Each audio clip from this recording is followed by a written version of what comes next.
نہیں میرے بچے کو بھی چھوڑ دیں, میرے گھر والوں کو بھی چھوڑ دیں. ہاں میں پیسفل پروٹیسٹ کر رہا ہوں, میں پیسفل اپنے مری روڈ کے اوپر پلے کارڈز کے ساتھ ہوں, میں ویپن کے ساتھ نہ ہوں, میں آنسو گیس شیل کے ساتھ نہ ہوں, میں ڈنڈوں کے ساتھ نہ ہوں, میں کیلو والے ڈنڈوں کے ساتھ نہ ہوں, تو مجھے کسی نے کیا کہنا ہے؟ زیادہ زیادہ جیل میں ڈال دے گا. 7 مرتبہ میں سیاسی طور پہ میرے ڈیٹینشن آرڈر آئے ہیں, میں گیا ہوں, کسی دن 40 دن رہا ہوں, کسی دن 30 دن رہا ہوں, رہا ہو کے آ گیا ہوں. لیکن میں نے اس 35 سالہ اپنی پریکٹیکل پولیٹیکل لائف میں میرے ہاتھوں سے میں نے بڑی اگریسو سیاست کی. آج تو سیاست کچھ نہیں ہے, لیکن اس اگریسو سیاست کے اندر نہ میں نے کسی کو شیشہ توڑنے کے لیے کہا, نہ میرے ہاتھ سے ایک شیشہ ٹوٹا. ٹھیک ہے, 25 سال قید لے کے نہیں کسی کو کہا کہ توڑ دو شیشے یا اس کو جانے نہیں دینا. 10,000 بندے موجود تھے, اور وہ کس نے کیا تھا, وہ بھی سارا آج مکافاتی عمل ہے جس نے کیا. صحیح. لیکن ابھی جو حالات بنے ہوئے ہیں, آپ نے مذاکرات کی بات کر دی, تو یہ پاکستان تحریک انصاف کا جو نیریٹو بلڈنگ بنانے والا سلسلہ ہے, کیونکہ جو لوگ باہر بیٹھے ہیں ان کے بارے میں تو آپ کچھ کر نہیں سکتے نا. ایک تو وہ ہیں جو ہم دیکھ رہے ہیں جو لنڈن میں ہیں, کوئی پاکستان مسلم لیگ نون کا, پیپلز پارٹی کا کوئی جاتا ہے, ابھی ریسنٹلی خواجہ آصف کے ساتھ جو کچھ وہاں پہ ہوا ہے, اب آپ کیا کر سکتے ہیں؟ اچھا, یہ بھی آپ نے بڑی اچھی بات کی. سوشل میڈیا پہ جو لوگ ہیں میں وہ کہتا الگ ہوں کہ وہ خواجہ آصف صاحب ہوں یا وہ ہمارے ایک جج صاحب تھے, جی قاضی فائز عیسیٰ صاحب. اچھا, میں حیران ہوں, قاضی فائز عیسیٰ صاحب کو گردن ایسے کرنے کی کیا ضرورت تھی؟ ٹھیک ہے, میں حیران ہوں اپنے بڑے بھائی پہ کہ سر پہ ہاتھ رکھنے کی کیا ضرورت تھی؟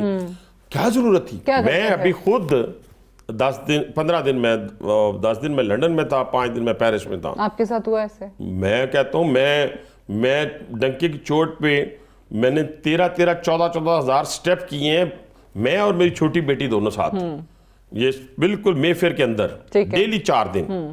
ٹھیک ہے, اور 3 دن برمنگھم میں ڈیلی میں وہاں پہ برلنگ میں اور ساری ہر جگہ جہاں پہ پھر رہا تھا, لوگ میرے ساتھ تصویریں بنا رہے تھے. میں آتے ہی اترا جہاز سے, میں سیدھا ساؤتھ ہال گیا, وہاں جا کے میں نے ایک ریسٹورنٹ میں کھانا کھایا, وہاں ایک بڑی فیملی بیٹھی ہوئی تھی. ٹھیک ہے, اور بالکل کارنر پہ بیٹھا جہاں سے باہر سے بھی فٹ پاتھ سے بھی لوگ گزر رہے تھے, اور سارا ساؤتھ ہال آپ کو پتا ہے پاکستانیوں سے بھرا ہوا ہے. انہوں نے میرے ساتھ تصویریں بنائی. خدا نہ خواستہ کوئی آگے سامنے آ بھی جاتا تو میں اس کے ساتھ آئی کانٹیکٹ کے ساتھ بات کرتا, آنکھ میں آنکھ ڈال کے بات کرتا, بابا عزت کرے گا عزت کرائے گا, نہیں کرے گا نہیں کریں گے عزت. بٹ ان لوگوں پھر ایسے لوگوں کا کر کیا سکتا ہے نا, ایک تو سوشل میڈیا پہ پورا ایک آپ کو نظر آ رہا ہے کیمپین چل رہی ہے, وہ یہاں نہیں ہے, وہ باہر ہے امریکہ میں. ایک بندہ جو ہے نا, وہ جو کر رہے ہیں ان کو کرنے دیں, ان کو کرنے دیں. ہم نے تو اس پاکستان دیکھیں پرفارمنس بیس سیاست کرنی ہے. ہم نے اگر ہم نے پرفارمنس بیس سیاست نہ کی, جو پنجاب میں ہم کر رہے ہیں, ہم مرکز میں کر رہے ہیں, اس کے جو ثمرات ہیں وہ آپ کے سامنے آ رہے ہیں, اور صوبے میں آپ دیکھ لیں, تینوں صوبوں کے ساتھ کمپیریزن کر لیں, کوئی کمپیریزن بنتا ہی نہیں ہے نا. آپ یہ ٹھیک ہے سوشل میڈیا کے نتیجے میں یا فلاں کے نتیجے میں آپ کہیں گے سیاسی طور پر, میں پھر کہتا ہوں پاپولر سیاست کو ایک طرف رکھ کے اس ملک کے بارے میں سوچنا ہے. اس وقت میں سمجھتا ہوں کہ اسٹیبلشمنٹ سے لے کے جوڈیشری کو بھی ماشاءاللہ سمجھ آ گئی ہے. جوڈیشری کے حوالے سے تو آلریڈی وہ 26ویں آئینی ترمیم کے خلاف جا رہے ہیں لوگ. جائیں جی, جائیں نا, جائیں سر, جس سلسلے میں جانا جائیں. اب یہ سارے لوگوں کو پتہ ہے کہ ہم نے یہ جو 3 سے 4 سال ہیں اس ملک کو اس بھنور سے نکالنا ہے تاکہ ہماری زندگی اور قوم کی عوام کی زندگی جو آسان ہو جائے. اور آپ نے جیسے کہا کہ آپ کو حکومت اپنی مدت بھی پوری کرتی ہوئی نظر آ رہی ہے. انشاءاللہ یہ جو 4 مہینے کے اندر الیکشن کروانے کی ڈیمانڈ ہے, جی بس وہ میں ایسے کہوں گا, یہ خواب دیکھنے میں تو کوئی حرج نہیں ہے, اور بلی کے خواب میں کیا ہوتا ہے وہ بھی آپ کو پتہ ہے ساری دنیا میں. تو یہ جو مذاکرات ہو رہے ہیں لاسٹلی, کیونکہ یہیں سے بات شروع ہوئی تھی, یہیں پہ میں پروگرام ختم بھی کرنا چاہوں گی. آپ نے کہا جب تک 9 مئی نہیں ہوتا, پھر آپ کے لوگ جو بیٹھ رہے ہیں ٹیبل پہ ان لوگوں سے بات کر رہے ہیں, وہ ابھی کوئی ہمارا بندہ نہیں بیٹھا, ابھی کوئی اناؤنسمنٹ نہیں ہوئی کہ ہم بیٹھ کے بات کریں گے. اسپیکر وغیرہ سے جا کے ملے, اعظم تارڑ صاحب موجود تھے اس کے اندر. دیکھیں یہ چھوٹا موٹا تو ان کو انگیج رکھنا ہے نا, انگیج رکھنا چاہیے. اب بیچاروں کو اتنا بھی مایوس نہ کریں. نہیں تو ان کو کیا کنوے کر رہے ہیں آپ کے پہ, معافی مانگو اور سزائیں دو, میں اس پہ میں بالکل اس فارمولے کے اوپر, میری ابھی پارٹی نے کوئی پتہ نہیں کیا فیصلہ کیا کیا نہیں کیا, لیکن الحمدللہ پہلے بھی جو بات میں آپ سے کر کے گیا ہوں وہی اسی پہ ختم ہوتی ہے. میں کسی صورت بھی یہ مافیوں والا چکر جو ہے نا اس پہ نہیں ہوں. یہ منطقی انجام تک پہنچائیں تاکہ کوئی آئندہ انتشاری ٹولہ, فسادی ٹولہ, دہشت گرد ٹولہ مذہبی کوئی جنونی ٹولہ وہ پاکستان پہ حملہ آور نہ ہو سکے. ٹھیک ہے, اور یہ انگیج آپ رکھیں گے اسی طریقے سے اپوزیشن کو, پی ٹی آئی کو, جیسا آپ نے کہا ہلکی پھلکی موسیقی ادھر بھی ہے. چلیں, حنیف عباسی صاحب, thank you very much for joining us on the show. We'll take a short break here, stay tuned. آج صہیونیت عالم اسلام پر غلبہ پا چکی ہے. نہ فلسطین محفوظ رہ سکا, نہ لبنان اور نہ ہی شام. صہیونیت کا بھوت سر چڑھ کر بول رہا ہے. صہیونی طاقت کا اگلا ہدف ایران اور عراق ہے. گزشتہ ایک ہفتے کی سیاسی اور سیکیورٹی صورتحال کو اگر دیکھا جائے تو اسرائیل اور اسرائیلی وزیر اعظم نیتن یاہو بہت واضح انداز میں اپنے موقف کا اظہار کر رہے ہیں اور بتانا چاہ رہے ہیں کہ شام کے گرنے کے بعد ہم مضبوط ہیں اور ہمارا اگلا ہدف ایران ہے. صہیونی طاقت امریکہ اور دیگر مغربی ممالک کی مدد سے مشرق وسطیٰ میں اپنے خلاف اٹھنے والی ہر آواز کو مکمل طور پر خاموش کر دینا چاہتی ہے. یا تو آپ اسرائیلی حاکمیت کو تسلیم کریں یا دوسری صورت میں آپ کو زور بازو سے ختم کرنے کی کوشش کی جائے گی. فلسطین اور لبنان کو اسرائیل نے طاقت سے کچلا اور شام کو باغی اور دہشت گرد گروہ کی مدد سے زیر کیا. شام کے بعد اب ایران کے خلاف اسرائیل کی پالیسی مزید واضح ہو چکی ہے. اسرائیل دو آپشنز پر کام کر رہا ہے. پہلا, اسرائیل ایران کے دفاعی نظام کو توڑنے کی کوشش کرے گا. دوسرا, شام کی طرح ایک بار پھر ایران میں اپوزیشن اور حکومت مخالف گروپ بنانے کی کوشش کی جائے گی. ایرانی حکومت کا تختہ الٹنا اسرائیل کے ایجنڈے پر سب سے اہم ہے. ایران کے خلاف کارروائیوں کا آغاز ہو چکا ہے. صہیونی طاقت کی سب سے پہلی کوشش ہے کہ کسی بھی طرح ایران کو نیوکلیئر اسٹیٹ بننے سے روکا جائے. نیوکلیئر ایران کسی بھی طور پر اسرائیل, امریکہ اور دیگر مغربی ممالک کو قابل قبول نہیں ہے. رواں برس 26 اکتوبر کو جب اسرائیل نے ایران پر حملہ کیا تو اس وقت واشنگٹن اور تل اویو میں زیر غور تھا کہ ایران کی نیوکلیئر سائٹس پر حملہ کیا جائے. نو منتخب صدر ڈونلڈ ٹرمپ بھی ایرانی نیوکلیئر سائٹس پر حملے کے حامی تھے, مگر امریکہ اور بائیڈن انتظامیہ کے دباؤ کی وجہ سے اسرائیل کی نیوکلیئر سائٹس کو نشانہ نہ بنایا جا سکا. امریکہ کو خطرہ تھا کہ خطے میں ایک بڑی جنگ چھڑ سکتی ہے جس میں زیادہ نقصان صہیونی طاقت کو اٹھانا پڑے گا. اس لیے اسرائیل کو ایران کی آئل فیلڈز اور نیوکلیئر سائٹس پر حملہ کرنے سے روکا گیا. مگر لبنان کے محاذ پر حزب اللہ کے کمزور ہونے اور شام میں بشار الاسد حکومت کے گرنے کے بعد صورتحال یکسر تبدیل ہو چکی ہے. اسرائیل ایک مرتبہ پھر ایران کی نیوکلیئر سائٹس کو نشانہ بنانے کی تیاری کر رہا ہے. امریکی اور اسرائیلی اخبارات کے مطابق صہیونی افواج کو تیاری کے احکامات جاری ہو چکے ہیں.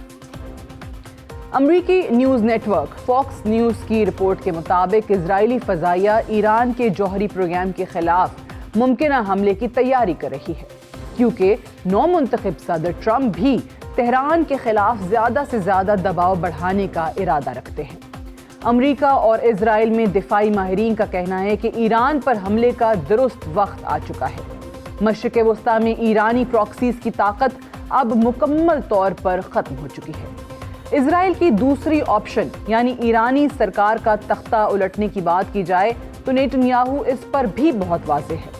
2 روز قبل نیتن یاہو نے ایک ویڈیو پیغام میں واضح الفاظ میں صہیونی پلان کی تشہیر کرتے ہوئے ایران میں بھی حکومت کی تبدیلی کا اعلان کرتے ہوئے کہا تھا کہ ایک دن ایران آزاد ہوگا اور مجھے اس میں کوئی شک نہیں کہ ہم مل کر امن کے اس مستقبل کو حاصل کر لیں گے. نیتن یاہو کی پالیسی واضح ہے. شام کی طرز پر حکومت مخالف گروپس کو سپورٹ کیا جائے اور دہشت گردی کو ہوا دی جائے. ریاست کے خلاف بغاوت کرنے والوں کو امریکی ڈالرز دیے جائیں گے. ایران میں طوفان بپا کرنے کی کوشش کی جائے گی. شام, لبنان, یمن اور عراق صرف ایرانی پراکسیز تھیں, لیکن اصل نشانہ پہلے دن سے ایران ہی تھا. That's all for tonight. Good night and Allah Hafiz.